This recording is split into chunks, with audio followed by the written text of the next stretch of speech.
చక్కని సీతకి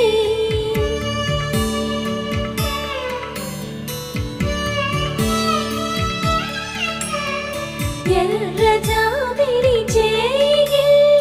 రాముడేడని అడుగుతుంటే